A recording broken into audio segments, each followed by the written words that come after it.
സ്വദേശി അർജുന് വേണ്ടിയുള്ള തെരച്ചിൽ അവസാനിപ്പിച്ച് മുങ്ങൽ വിദഗ്ധൻ ഈശ്വർ മൽപെ മടങ്ങി. വെള്ളത്തിൽ മുങ്ങിയുള്ള തെരച്ചിലിന് അനുമതി നൽകാത്തതിനെ തുടർന്നാണ് മൽപെയും സംഘവും മടങ്ങിയത്. ഇനി ഷിരൂരിലേക്കില്ലെന്നും ഉടുപ്പിയിലേക്ക് മടങ്ങുകയാണെന്നും അർജുന്റെ കുടുംബത്തോട് ക്ഷമ ചോദിക്കുന്നുവെന്നും മൽപെ പറഞ്ഞു.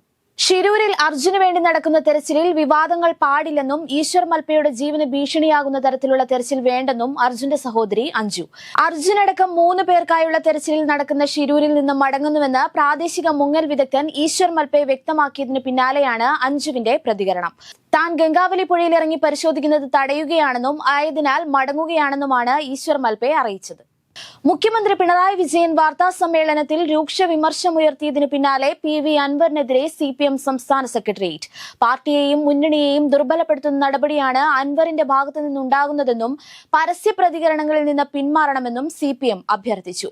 PV അൻവറിനോട് ഒരു തരത്തിലും യോജിപ്പില്ലെന്ന് CPM സംസ്ഥാന സെക്രട്ടേറിയറ്റ് പ്രസ്താവനയിൽ വ്യക്തമാക്കി. CPIയെ സ്വാഗതം ചെയ്ത് KPCC പ്രസിഡന്റ് K സുധാകരൻ. തെറ്റുതിരുത്തി പുറത്തുവന്നാൽ CPIയെ സ്വീകരിക്കുന്നത് ആലോചിക്കുമെന്ന് K സുധാകരൻ പറഞ്ഞു. പിണറായിയുടെ അടിമകളായി LDF-ൽ തുടരണോ എന്ന് CPI ആലോചിക്കണം. CPI എന്തുകൊണ്ട് സ്വതന്ത്രമായി നിന്നുകൂടാ എന്നും CPI തെറ്റുതിരുത്തിയാൽ UDF-ൽ എടുക്കുന്ന കാര്യം ചർച്ച ചെയ്യുമെന്നും സുധാകരൻ പറഞ്ഞു. ദിവസങ്ങൾക്ക് ശേഷം വീണ്ടും കേരളത്തിൽ മഴ ജാഗ്രതാ നിർദ്ദേശം പുറപ്പെടുവിച്ച് കാലാവസ്ഥാ വകുപ്പ്. നാളെയും മറ്റന്നാളും വിവിധ ജില്ലകളിൽ യെല്ലോ അലർട്ടാണ് പ്രഖ്യാപിച്ചിരിക്കുന്നത്.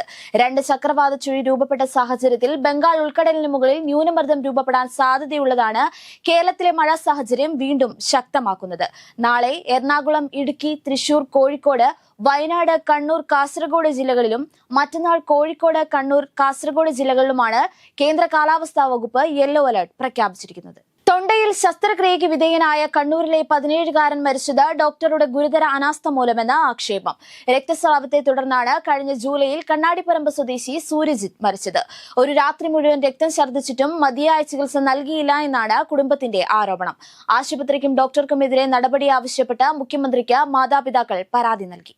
ബലാത്സംഗ കേസിൽ നടൻ സിദ്ദിഖിന് കുരുക്കായി തെളിവുകൾ. യുവനടിയുടെ പരാതി ശരിവെക്കുന്ന സാക്ഷിമൊഴികളും രേഖകളും ഉണ്ടെന്ന് അന്വേഷണ സംഘം.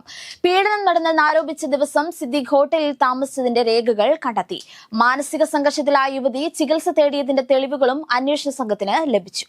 ഹേമ കമ്മിറ്റി റിപ്പോർട്ടിൽ നിലപാട് ഘടിപ്പിച്ച് ദേശീയ വനിതാ കമ്മീഷൻ. റിപ്പോർട്ടിന്റെ പൂർണ്ണരൂപം ദേശീയ വനിതാ കമ്മീഷന് സർക്കാർ കൈമാറിയില്ല. ഇത് നൽകണമെന്നാവശ്യപ്പെട്ട് ചീഫ് സെക്രട്ടറിക്ക് നൽകിയ കത്തിലും മറുപടി ലഭിച്ചില്ല. ഇതിന്റെ പശ്ചാത്തലത്തിൽ കേരളം സന്ദർശിക്കാനുള്ള തയ്യാറെടുപ്പിലാണ് ദേശീയ വനിതാ കമ്മീഷൻ. തമിഴ്നാട്ടിലെ ശ്രീ പെരുമ്പത്തൂരിലെ സാംസങ് ഇന്ത്യ ഫാക്ടറിയിൽ തൊഴിലാളികൾ നടത്തുന്ന സമരം തുടരുന്നു.